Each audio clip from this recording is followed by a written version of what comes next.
Ten 2 etapais varžysis. Dabar užtruksime daugiau nei 2 minutės.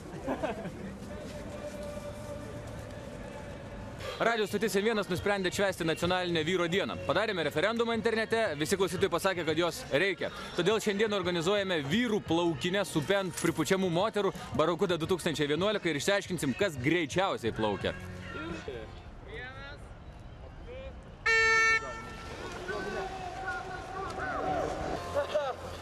Štai, tai ko mes taip ilgai laukiam, prasidėjo!